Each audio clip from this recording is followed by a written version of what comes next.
অভ্যুত্থান পরবর্তী কেমন বাংলাদেশ চাই শিরোনামে আলোচনা ও মতামত অনুষ্ঠান করেছে বৈষম্য বিরোধী ছাত্র আন্দোলন ঢাকা কলেজ শাখা।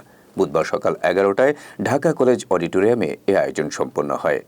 সুদীপ কুমারের ক্যামেরায় বিস্তারিত জানাচ্ছেন আতিক হাসান।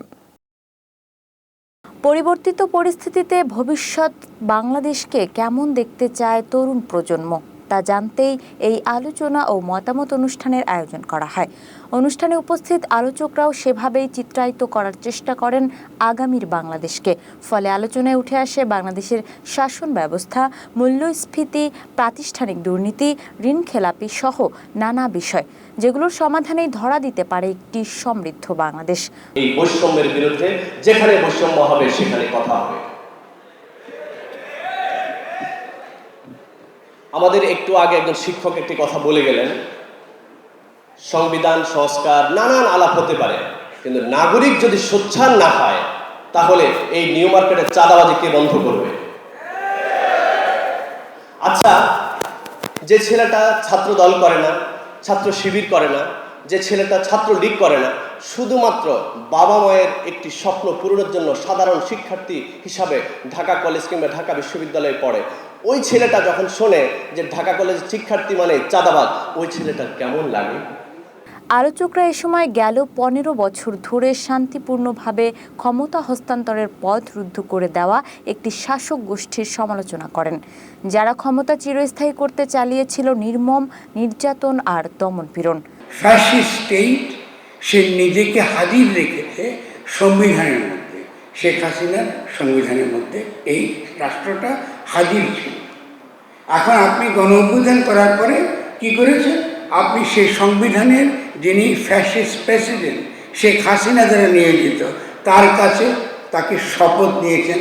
তারা বলেছেন, আমি এই শেখ হাসিনার সংবিধান ঊর্ধ্বে রাখবো।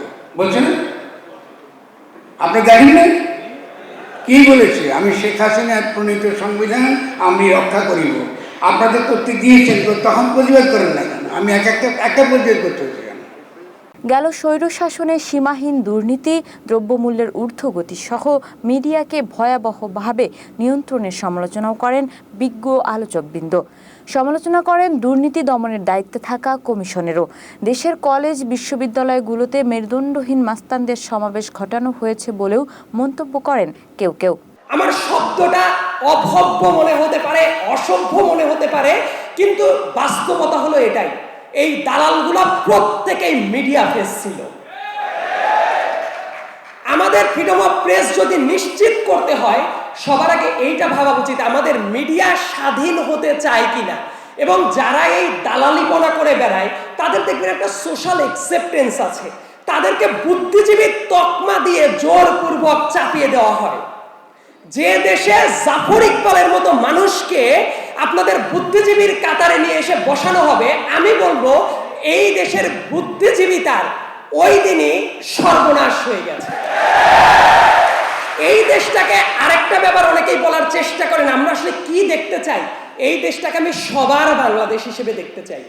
এই যে দাড়ি টুপিওয়ালা অনেক মানুষকে আমি আজকে এই জায়গায় দেখতে পারছি, আমি নিজে অনেক বেশি রিলিজিয়াসলি প্র্যাকটিসিং না, সেটা আমার সীমাবদ্ধতা, কিন্তু আমি একটা জিনিস দেখেছি, শুধুমাত্র দাড়ি টুপির জন্য কতভাবে নিপীড়নের শিকার হয়েছে এই বাংলাদেশে তার কোনো ইয়ত্তা নাই।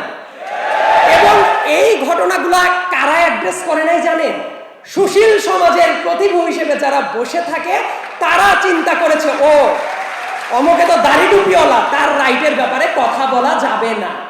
তবে দেশে আগের মতো আর যেন স্বৈরশাসন ফিরে আসতে না পারে, সেজন্য রাজনীতি থেকে পরিবারতন্ত্রের বিলোপ সাধনের কথা বলেন আলোচকরা।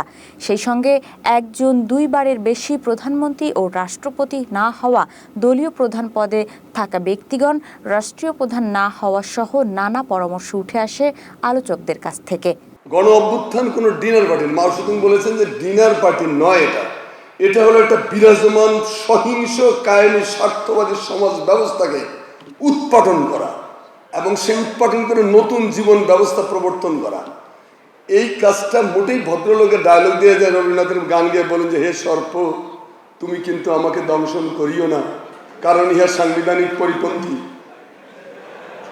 সাপে আপনারা কামড়াইতেছে, আপনি রবীন্দ্রসঙ্গীত শোনাচ্ছেন, কাজ হবে? কুকুর আপনাকে কামড়াচ্ছে, আপনি বললেন যে কুকুর আমাদের সংবিধানের 370 ধারা মোতাবেক কামড়ানো কিন্তু অত্যন্ত গুরুতর অপরাধ, ফৌজদারি অপরাধ।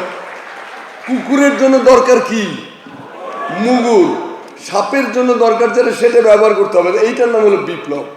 ভদ্রলোকদের বিপ্লব হয়নি পৃথিবীর কোথাও।